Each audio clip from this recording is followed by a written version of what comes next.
Hello. तो आज अपने राणा लाखा या लक्ष्य सिंह के बारे में बात कर लेते हैं। तो देखो, क्षेत्र सिंह की मृत्यु हो जाती है 1382 ईस्वी में। इनके बाद में इनके पुत्र राणा लाखा या लक्ष्य सिंह ये मेवाड़ के राजा बनते हैं और इनका जो शासनकाल है वह 1382 से 1421 ईस्वी तक का।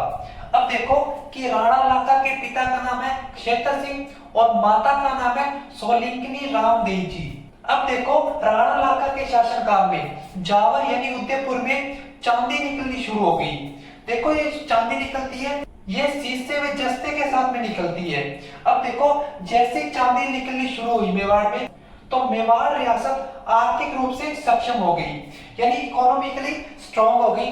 फिर आगे देखो, सैन्य रूप से भी सक्षम हो गया, यानी आप बड़ी सेना रख सकते हो। फिर आगे देखो, अलाउद्दीन खिलजी ने 1303 ईस्वी में बहुत से मंदिरों को तुड़वा दिया था। तो इन मंदिरों का दोबारा निर्माण या जीर्णोद्धार करवाया था महाराणा लाखा ने। फिर आगे देखो, पिछोला झील। ये पिछोला झील ये उदयपुर में बनी हुई है।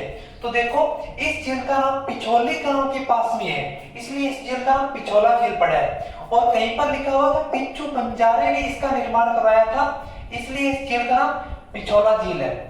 फिर देखो कि निर्माण करवाया था पिच्चू बंजारे ने, और किसकी स्मृति में करवाया था, यानी किसकी याद में करवाया था, तो अपने बैल की याद में। तो पिच्चू बंजारे ने अपने बैल की याद में पिछोला झील का निर्माण कराया था। फिर आगे देखो, इस झील के अंदर जग मंदिर व जल निवास महल बने हुए हैं। तो देखो, जो जग मंदिर है इसका निर्माण कार्य शुरू किया था करण सिंह ने, यानी मेवाड़ के राजा हुए थे करण सिंह, उन्होंने इसका निर्माण कार्य शुरू किया था। 1620 से 1628 इनका शासनकाल है महाराणा करण सिंह का। फिर देखो, इस जग मंदिर का जो निर्माण कार्य पूरा करवाया था वो करवाया था जगत सिंह फर्स्ट ने। ये भी मेवाड़ के राजा है, इन्होंने करवाया था 1620 से 1652 ईस्वी इनका शासनकाल है। तो देखो, जगत सिंह के नाम पर ही जग मंदिर नाम है। अब देखो, जल निवास, वर्तमान में इसे लेक पैलेस बोलते हैं। इसका निर्माण महाराणा जगत सिंह सेकंड ने करवाया था। इनका जो शासनकाल है, यानी महाराणा जगत सिंह का जो शासनकाल है वो है 1734 से 1751 ईस्वी तक का।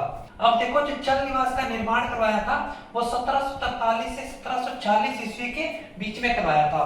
अब आगे देखो, नटनी कल्की का चबूतरा, यानी जो पिछोला झील है इसके पास में नटनी कल्की का चबूतरा बना हुआ है। तो अब देखते हैं कि नटनी कल्की कौन थी। तो एक जाति होती है नट, ये खेल दिखाते हैं रस्सी पर चलकर। तो देखो, पिछोला झील के पास में एक जगह है बिंजरी। इस बिंजरी नामक स्थान पर नटनी कल्की का चबूतरा बना हुआ है। तो देखो, महाराणा जगत सिंह सेकंड के शासनकाल में एक नटनी थी जिसका नाम था कल्की। तो देखो, महाराणा जगत सिंह सेकंड के साथ में इस कल्की ने शर्त लगाई कि मैं पिछोला झील के एक किनारे से दूसरे किनारे रस्सी पर चलकर पिछोला पार कर सकती हूँ। तो देखो, महाराणा जगत सिंह सेकंड ने इस शर्त को स्वीकार कर लिया। अब देखो, जो कल्की है ये आधे से ज्यादा पिछोला पार कर चुकी थी। तब महाराणा जगत सिंह ने रस्सी कटवा दी थी अपने सामंतों से या सरदारों या मंत्रियों से, और जो कल्की नटनी थी ये पिछोला में गिर गई थी और पिछोला में गिरने से इसकी मृत्यु हो जाती है।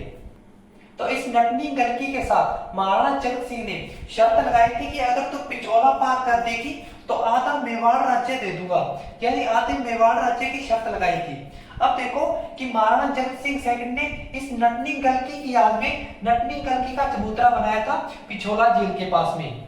अब देखो, नटनी कल्की के चबूतरे के बारे में हम बातें क्यों करते हैं, क्योंकि जब पिछोला झील का नाम आता है तो वहां पर ही नटनी कल्की का चबूतरा बना हुआ है, इसलिए हम नटनी कल्की के चबूतरे के बारे में बात करते हैं। लेकिन ये जो घटना हुई थी, नटनी कल्की ने शर्त लगाई थी कि मैं पिछोला पार कर सकती हूँ, तो ये घटना महाराणा जगत सिंह सेकंड के शासनकाल में हुई थी।